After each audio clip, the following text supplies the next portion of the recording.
Good morning, everybody. Hopefully you all are enjoying this warm morning that we have upon us. Get up in the morning and just go for a nice walk or a run in your shorts, and it feels great, right? Absolutely. We're going to jump right into it. So if you don't know me, I'm Greg, and I teach U.S. history. And I don't know, I look at the history of this planet. And the history of this planet, I don't know, it's been one of really, really big countries threatening smaller countries. Larger groups of people threatening smaller groups of people. You could call them bully nations, you can call them bully empires. And we have a lot of examples here, whether it be the Romans conquering the Western world, whether it be the British and how they treated the people of India, whether it be King Leopold of Belgium in the 19th century. He went down to the Congo, and he basically cut off the hands of anybody who wasn't producing the things that he wanted to produce. When Christopher Columbus came to the New World, Columbus was an awful person, just a terrible, terrible human being, and very much persecuting the native peoples of the Americas in 1492. Mahmud of Ghazni, if you're not familiar with him, my lovely wife, who also teaches history, was able to talk about him and what he did exactly 1,000 years ago in 1016 rather than 2016.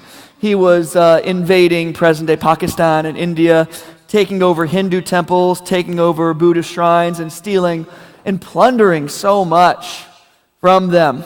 Not a good guy. And the United States has been bullied, has certainly bullied as well. When we wanted a Panama Canal, we asked the country in charge. Colombia controlled the present-day country of Panama. And we asked Colombia, hey, can we build a canal? And they said no. So what did the United States do? We came in and we started a Panamanian Revolution in the early 1900s and then supported them and supplied them with some military support. They declared independence. We said, you're a country. And then we asked the new country of Panama, hey, can we build a canal? And they said, sure. Bullying. It happens. The Assyrians, going back to biblical times, the Assyrians were terrible bullies. When the Israelites stopped serving God, the Assyrians came in, conquered Israel's capital of Samaria, and took people back to Nineveh, the capital of Assyria. And when they took people back, though, they lined them up single file, and they chained them together, not by the hands, not by the legs, but from nose to nose, from ear to ear. That way, if somebody fell down, it would be really, really painful for several people. Bullies. Now, these are historical examples of bullies here, and they're macro examples of larger peoples discriminating against smaller peoples or bullying smaller peoples, larger nations bullying smaller nations. And yeah, there's probably better words than bullying for what we're describing in history, but bullying will suffice for now. But one thing is clear, it's not new. Bullying is not new. But this morning is not about countries, it's not about nations. This morning, we're going to bring it up to 2016 and talk about individuals. And the question is, what do we tell our kids about bullying? Now, of course, this applies to us as adults as well, but still, for parents of young children, I have a 5-year-old and a 2-year-old, it's a question I ask myself quite often here. What do we tell our kids about bullying? So first, a little background. Bullying is the mistreating of somebody in an intimidating way, typically verbally or physically. But the word bullying, it carries a big punch today. It's become intertwined with public policy, with politics, with social issues, with education, with parenting. And one reason why the word bullying is so sweeping is because of the umbrella that what defines bullying. It's such a big umbrella here. And plus, a person could be bullied for basically any reason under the sun. People can be bullied for their actions, for their choices, for their race, for their identity, for their country of origin, for their region of origin, for their income level, because of their beliefs.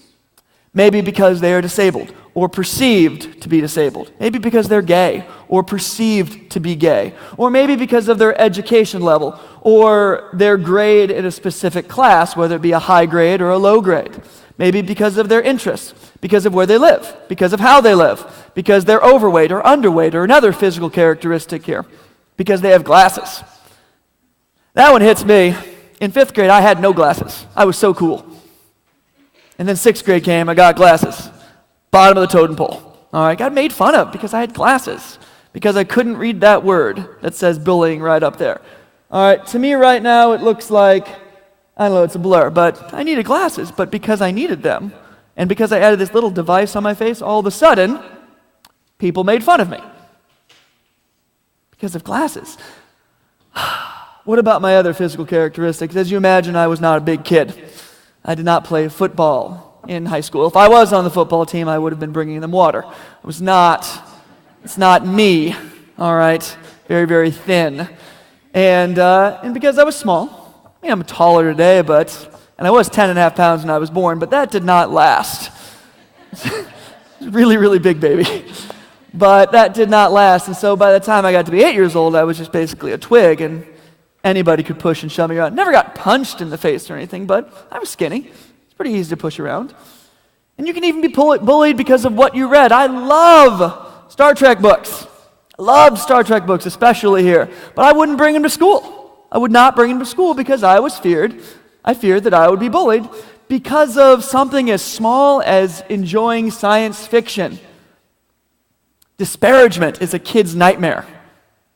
Becoming, as they call, the other, some might say, being different. And as you can see by the list that I just said, it's a sweeping list, and it can be almost anything, as small as science fiction. And that's why it's such a big topic.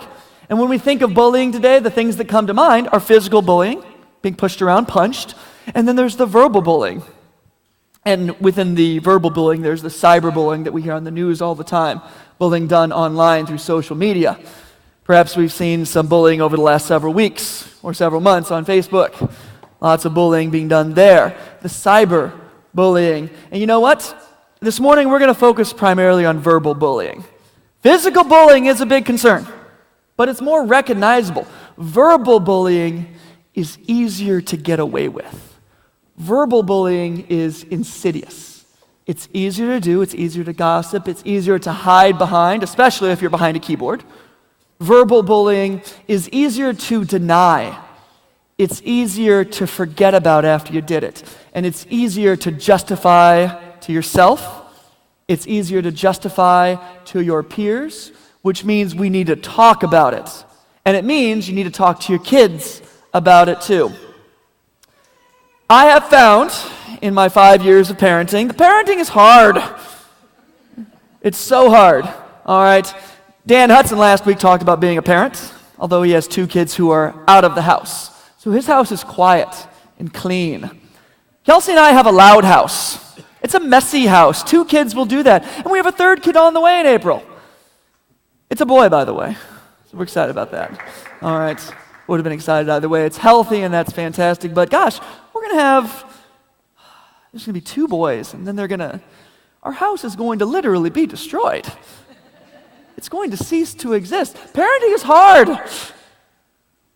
in a myriad of ways. Our 5-year-old is starting kindergarten in 8 months, in 9 months.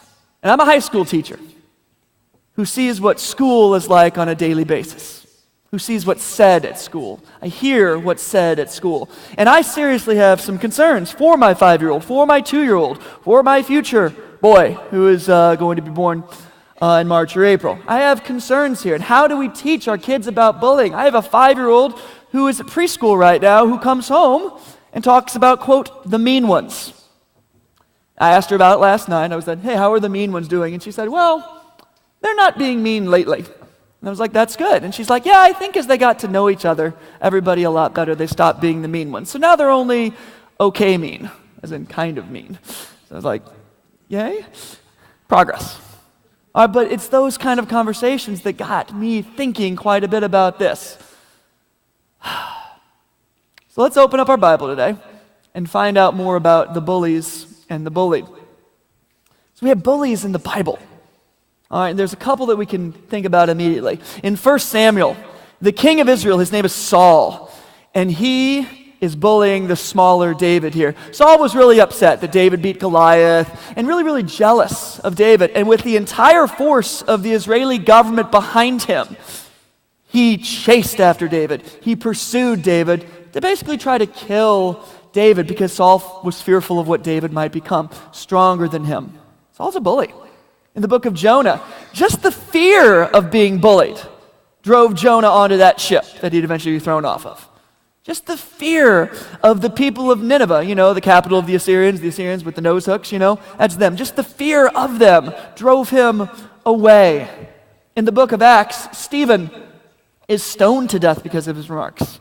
His remarks are truthful and peaceful, but they were cutting because they were true. He specifically called out those bullies for them bullying the prophets over the centuries. In Acts chapter 7, verses 52 to 53, was there ever a prophet that your ancestors did not persecute? They even killed those who predicted the coming of the righteous one. And now you have betrayed and murdered him. You have received the law that was given through angels, but have not obeyed it. Stephen called out the intimidation. He called out the bullying that's happened throughout history, the disparagement, the murder, and the lack of love. Presiding over the stoning of Stephen was Saul, different Saul, but the Saul that would later become Paul, who himself would become target of stoning later in his life. So our question is, how did the bullied respond? So those are the bullies. How did the bullied respond? David was given 2 opportunities to kill Saul. 2. Saul was vulnerable, and David very well could have just killed him. But he chose not to. Rather, he spared his life twice. And then he talked with King Saul and pled for reconciliation. And he got it twice. That's how David responded to being bullied by an entire government. Jonah, after his initial fleeing, Jonah walked right into that city here, preaching that evil has to be stopped, evil must be overcome, and the people of Nineveh did it. As for Stephen went right into the council, where he knew he was an enemy. And he went ahead and shared the history that led up to Jesus. And Stephen's death introduced us to a man who was the bully at the time, but he would change his life, change his heart, change his soul, and eventually repent, take up the mantle of Stephen's ministry, and preach Jesus throughout the Mediterranean. Bullying is not new. It is not new, but the one lesson is clear. The bullies are the weak ones. They're the ones that accuse falsely. They're the ones that use propaganda, take away opportunities, try to silence, try to imprison, rob, beat, murder. While bullies might have power, they certainly don't have strength. And that's an important thing that we have to tell our kids. The bullies might have power, but they do not have strength. The bullies are the weak ones. And it's hard because of the world in which we live. The world seems tamer than it did 2,000 years ago. It does. And in many ways, it is, especially in the United States. We live in a country where Christians rarely have to worry about physical violence. We live in a country that we followers in America, we don't need to worry about mass persecutions at this point. Certainly not compared to persecutions that are happening today in places like China and Iran, or for the Coptic Christians who are living in present-day Egypt. We don't have to worry about those things as much. But despite the relative peace, kids need to know that the world that we live in is still filled with hate and anger, and therefore, bullies. They exist, these bullies, because today is not a positive society. It's not. And it seems less positive than it did 25 years ago. 25 years ago, you turn on TV on a Friday night. Same Friday night, same lineup every Friday night. We watched Full House, and Family Matters, and Step by Step, and then Boy Meets World. What a great family-friendly lineup, right? The shows were cheesy. And I don't miss them per se, because really they weren't that good. But I do miss the fact that there were positive shows on television here. Today, over the last 10 years, our popular shows, Breaking Bad, about drugs, The Walking Dead, lots of violence, House of Cards, political conniving here, American Horror Story, Game of Thrones, Orange is the New Black, Dexter. These are shows that many of us have maybe seen here, but they're not positive shows. And yet they are popular for a reason, because Americans really like them. And why do Americans like them? Because we don't live in a positive society. I do miss the days when Family Matters, when the good old Carl Winslow patrolled the streets of Chicago, came back to his family and said, "Hey, let's have dinner together All right. I do miss those days. But they are gone. They were a pocket of positivity in the United States, but that pocket certainly has shrunk over the years. Now we have a story of my wife Kelsey, who was shopping at Yonkers the other day. There's a family, 10-year-old, 8-year-old, and a 3-year-old. And their mother were there. 8-year-old has some candy. The 10-year-old yells at the kid, pushes him a little bit and says, "Hey, give me some of your candy." The younger one says, the 8-year-old says, "You ain't getting expletive." And then the 10-year-old responds by saying, "Expletive off." And the 3-year-old is watching. And mom says nothing. We cannot control others. The world in which we live is not a positive one. Have to be aware of this. And although we would like to control others, maybe not like to control, although we wish that people would watch what they say, we wish and we would hope that that could happen, it's just not the way it is. We can't control others. We can't control their words. We can't control their actions. We can't even control our own kids' actions and behaviors. We can dole out consequences. Oh, sure. We can mold our children. We should. We can teach our children. We should. And we can raise our children in a household where kindness is the name of the game. We should. We should demonstrate what kindness looks like. We should demonstrate what it looks like to spread the love of Jesus to others. And while we can't control our children, we can raise socially productive followers of Jesus. Last week, Dan talked about 4 ways in which we can raise socially productive followers of Jesus. Give them the real Jesus. Prepare them for the narrow road. Actively include them in the life of the church. And point them toward kingdom work. What do we teach our socially productive followers of Jesus children about bullying?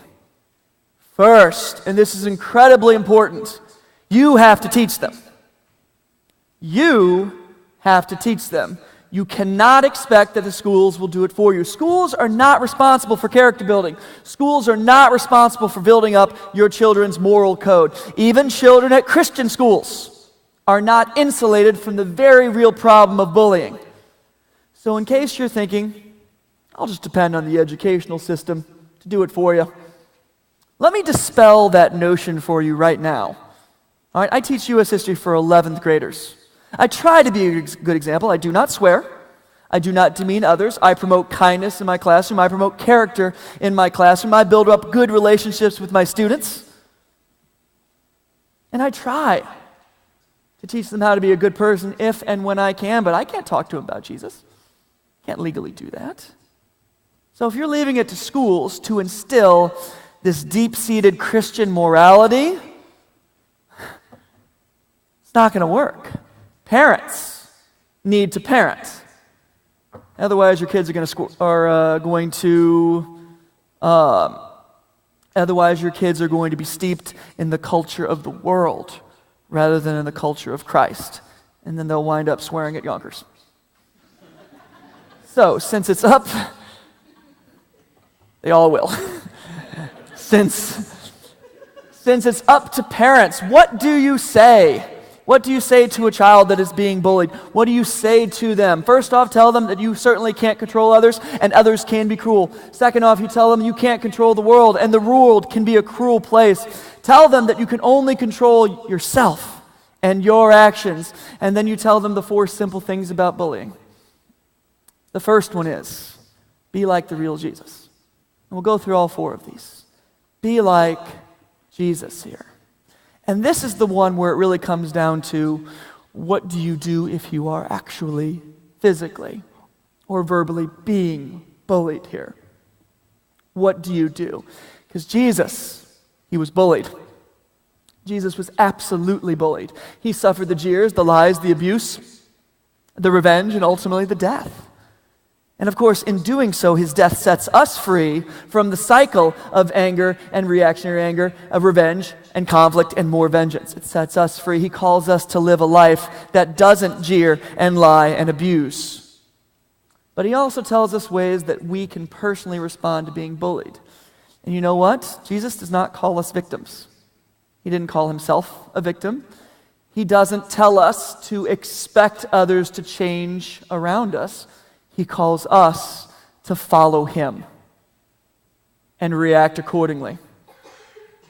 Jesus knows that governmental authorities or teachers or government officials or any sort of social worker or social service, they can't solve social problems for us, even if they want to or even if they think they can. If you think that the only way out of feeling downtrodden is if other people change, then you will permanently be feeling downtrodden.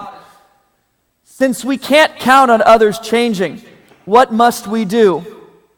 So your kid comes home and they have been bullied. What do we do as parents? And this is where parents have to parent. By this point, you need to tell your child very, very clearly, all right, that the cruelty that has been done to them does not define them. Because that's what bullies want when bullies push someone or when bullies call them a name, all right? They want that aggressive act. They want that violence. They want that name calling to define the person that they bullied. They want that so badly. But as parents, we need to instill true value in our children here. We have to be developing our children's inner strength, and we need to teach our children how to have that inner strength. We have to bestow value on our children. This way, if your child is ever bullied, that cruelty will not define them. Because, folks, if there's an absence of value in a child, if there's an absence of support, if there's an absence of love, then society is going to fill that void, and it is not going to be a pleasant experience. And you're not going to like what society chooses to fill that void with. Bullies want to define the bullied. But in our household, by giving our children value, by giving them love, and they come home crying one day because something happened, if we have instilled this value in them, that they are worth something, that they are to be loved, that they are to be cherished, that they are loved, that they are cherished here, those words, although painful, will be much more likely to roll right off of them. If that value is not being instilled, that's when it cuts to the heart. We have to instill value. Jesus knew this, and Jesus did this all the time. He helped build up those who were unpopular. My 5-year-old tells me about this guy Zacchaeus. Apparently he was a wee little man, and a wee little man was he. All right, he called for his pipe, and he called for his... Nope, wrong one. No, that's the wrong one here. He climbed up in a sycamore tree for the Lord he wanted to see. There it is. As it turns out, Jesus visited Zacchaeus purposefully, and personally. The crowd had branded Zacchaeus as a sinner, this tax collector, and it didn't help it, of course, he was actually short. I don't know, he was short. And that did not help at all. So physical characteristics for bullying here. But you know what Jesus did? He instilled value in Zacchaeus, and he offered him grace and love. So when I say be like the real Jesus, I mean instill grace and love among children and everyone. This isn't just directed at parents. This is directed at all of us and applies to all of us in all of our relationships. But gosh, be like the real Jesus, because the real Jesus offers grace and love to all. And once they learn that they have value, we have to teach them, of course, not to become the bully, that the bullied should never become the bully that is. And how do we do that? Number two, I should say, in the things to do. Don't do it. It seems so simple. When it comes to bullying, everyone needs to just stop it. Just stop it. And it seems so easy because you would think that having the words come out of your mouth, and if they're positive, you think that would be an easy task, but it turns out it's not. It's just not. In 1 Timothy 5:13, Paul describes verbal bullies as tattlers and busybodies who are speaking things which they ought not to hear. And this is not, when I say don't do it, I'm not talking to non-Christians. Well, I'm certainly talking to them too. I'm talking to everybody. How sad is it? How terrible is it for the kingdom of God that when I say stop bullying, that I'm talking to Christians as well. I'm talking to Christians who have expressed words that have disparaged others, that have brought others down rather than lifted them up. It is incredibly sad that many Christians have decided that the best way to further kingdom work is to disparage others. James chapter 3, verses 6 to 10 discusses the evil results of angry words. The tongue is also a fire, a world of evil among the parts of the body. It corrupts the whole body. It sets the whole course of one life on fire and is itself set on fire by hell. All kinds of animals, birds, reptiles, and sea creatures are being tamed and have been tamed by man. But no human can tame the tongue. It's a restless evil, full of deadly poison. With the tongue we praise God, and with it we curse human beings who have been made in God's likeness. Out of the same mouth comes praise and cursing. My brothers and sisters, this should not be. Number 2 is the easiest on this list, but considering the power of the tongue, perhaps it's the hardest. But again, within your family, it has to be stopped. You can't control others, but boy, you can have influence in you and your family and those closest to you. Bullying must not be tolerated. But it's not enough just not to bully. Number 3, be kind. Not bullying, yay, not bullying, good, but that just takes us from negative to neutral. God does not call us to be neutral with the words that come from our mouth, though. If we're going to love God, love people, and serve both, this isn't even an option. We have to be kind. Proverbs chapter 14:31. Whoever oppresses the poor shows contempt for their maker, but whoever is kind to the needy honors God. Ephesians 4:29. Do not let any unwholesome talk come out of your mouths, but only what is helpful for building others up according to their needs, that it may benefit those who listen. Opportunities abound for kindness every single day. And so many opportunities are missed. I walked the hallways of my school and got 2,000 students. 2,000 students with 2,000 minds and 2,000 different opinions. And they walk down the hallway, and I walk down the hallway, and I hear things. All right? Now when it's so many people crowded around because it's busy hallways, you hear things, but you can't stop it. So you hear things, someone flies this way, and you're like, what was that? And then something flies this way, and what was that? And yes, if I have a chance to say, hey, don't do that, of course, have that opportunity. I can encourage positivity, but those opportunities do not come up very often because there's so much to stop. There's so much to stop. Negativity pervades our entire society, but you know what? I have 2 choices. One, I could just say, well, I can't stop one person from disparaging, so I shouldn't stop anybody, so I'm just not even going to try. That cannot be the attitude. We cannot stay silent. And you know what? I've stayed silent. I've stayed silent before. I have.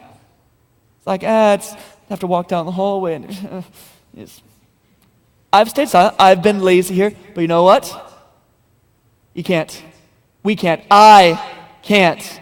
And furthermore, number 4, got to help others. People get bullied. We know it. And when they do get bullied, if we are able, it's up for us to help. God provides us courage. We just have to use it. Use it to stand up to bullies who attack others for any reason. But obviously, as parents, we need to remind our children that there are common sense protocols when it comes to stopping a bully. So we have a bully that decided to rob a bank with several semi-automatic weapons here, and he's bullying the bank teller. Maybe we don't tell our children to run to the bank to stop that bullying here. There are common sense protocols that must be, mentioned here to remind children of safety in this regard. But dangerous scenarios aside, we are called to help others. Sure, we can't control other people's actions, but we control what we do. In John chapter 8, the council wants to stone a prostitute, and she's to be executed. And Jesus came in, stood up to the council. He put a stop to the execution. He demonstrated the hypocrisy of the council. As for the woman, he told her to go and sin no more. Jesus was not silent in the face of bullying. The story of the Good Samaritan is definitely another example in Luke chapter 10. After a man was beaten, robbed, and left in the ditch in the side of the road, several good people passed by. And then the Samaritan, the Good Samaritan. Samaria was the bottom of the bottom when it came to society. The most the most terrible of places. The people there were disrespected. The people there were considered nothing at all, the worst of the worst people. And yet the Good Samaritan helped. In fact, not just helped. He picked him up, took him to an inn, gave him some clothes, gave him some food. He went above and beyond to give this poor man all the help that he could. This is not staying silent. This is not staying silent. And it's not for friends. It's not just for family. It's for strangers. It's for enemies. God does not qualify who we are kind to. All right? Kindness is universal. We be kind. We are supposed to be kind to everyone. Selective kindness is not true kindness.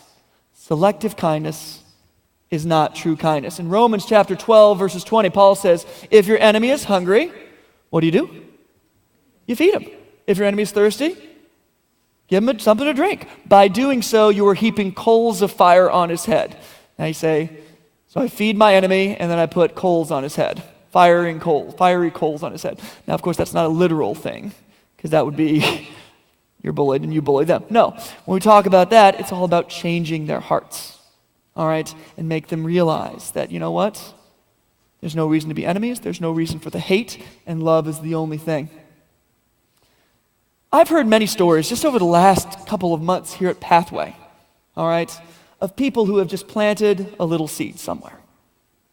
So planting a little seed by doing one thing for someone, maybe just giving someone a compliment or a word of encouragement here.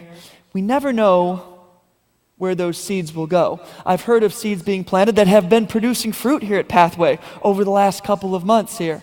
Fruit produced for Christ. Because when we plant a seed,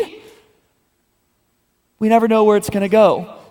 And when it comes to bullying, when it comes to being disparaged, when it comes to being criticized here, I don't know what will happen if you repay evil with kindness. I don't know what will happen. I don't know what will happen with that seed that you just planted here. But I definitely know what will happen if you repay evil with more evil, with disparagement with more disparagement, because there's not going to be fruit. There's going to be no growth there. The more we grow the kingdom by repaying evil with love, the more kindness there will be to spread around. Our children must be aware of this here. And to teach the children, number 1, be like the real Jesus. Number 2, don't do it, bully. Number 3, be kind to everyone. And number 4, go above and beyond by serving, helping, and defending others. So what do we do now? So now what do we do as we leave this place on this Sunday afternoon? How do we challenge our children not only to stop bullying, how do we challenge our children to deal with bullying if they're getting it? Or how do we just tell our children overall how to be better people here? And I think we have a couple of ways to do so. Number 1, model character and kindness for your children. Kids are always watching. I'm in the front of the classroom here. I teach 150 students every single week. Every single day, I should say. You know what? They're watching. They're watching every little thing that I do. All right? I usually trip in the back of the room. There's this chair that sticks out a little bit. Usually trip twice a day over it. I should move it. Haven't. All right? But there's always 2 people who see it. And then out of the middle of nowhere, they just start laughing. All right? It's fine. I don't mind it here. I don't consider that bullying per se. But the point is, if you're an adult and you have children, or if you don't have children, they're watching. And what we have to do is model character and kindness for children. Kindness has to be a central goal for every relationship. Not some of the relationships, not the relationships with people who you like. No, every single one. Number 2, got to drive this home one more time. For a child that might be being bullied, continually bestow value in your children. And by value, I don't mean empty, hollow praise. Nice shoes there, Johnny. Hey, thanks for the praise. I feel value now. No. All right. Hey, you scored a goal. Not value. I mean deep love for your children. Letting children know, letting students know, letting your kids know that they are meaningful, important people, that they have something to give to society here. Not superficial praise. I mean deep, meaningful, unconditional, meaningful love has to be given here. And that way when they are bullied, the words will roll right off their back. Number 3, provide opportunities for fellowship outside of the church here. an hour and a half of church once a week, that's not going to, I don't want to say the word cut it here, but if we're depending on church and church alone, how to teach our children about Jesus here, then the chances are much greater that the children won't learn about Jesus. It has to be done outside the classroom, outside of the church, outside the church. Because 1.5 hours out of 170 hours a week, it's not a lot. It's not a lot. It has to be done outside of the church. Fellowship has to be done outside of the church here. Number 4, spark a dialogue. Got to examine the Bible even more. I mentioned a couple of examples of people who were bullied. There are more. And how does Jesus respond? Jesus is constantly being bullied. I just talked about a couple of them. Constantly dealing with this issue. Reading the Bible and other literature can definitely help your family deal with this issue here. And of course, God has a response to bullies. God's response is simple. They need to stop, or else it's going to be trouble. And they need to change. God's response to victims. All right, Jesus, I shouldn't use the word victim up there. Jesus doesn't call them victims here. All right? God doesn't want us to be victims. It's up to us to control how we respond. And finally, God's response to the rest of us. They would call this, in the educational world, the bystander. The bystander. You have the bully, and you have the bullied, and then you have the people on the outside who are watching it happen here. God's response to the rest of us, everybody's got to play a role. There are no bystanders in life.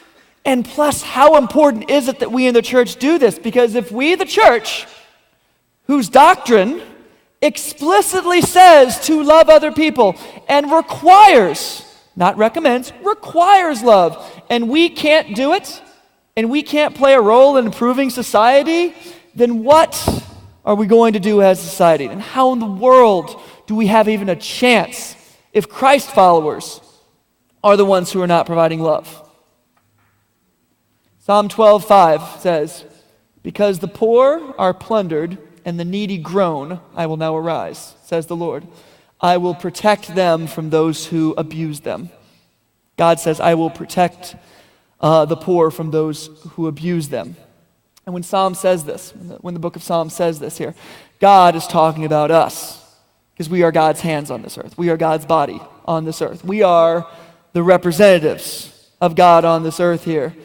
And when he says, I will protect them from those that abuse them here, yeah, he's talking about us. He wants us to protect those who are bullied from what my daughter would call the mean ones. It's us. Finally, lest we forget, this life is not about us. It's about Jesus. It's about serving God, serving people, and loving both. And if you're not a follower of Jesus, I encourage you to make that step today. If you are a follower, but you haven't been glorifying God in your words and actions, I encourage you to make that step to change today. And as the music gets ready to start, remember, we cannot control others. We can only control ourselves and our actions. And we better make sure, for our children's sake and everyone else's sake, that our actions and our words glorify God in all that we do. Let's pray.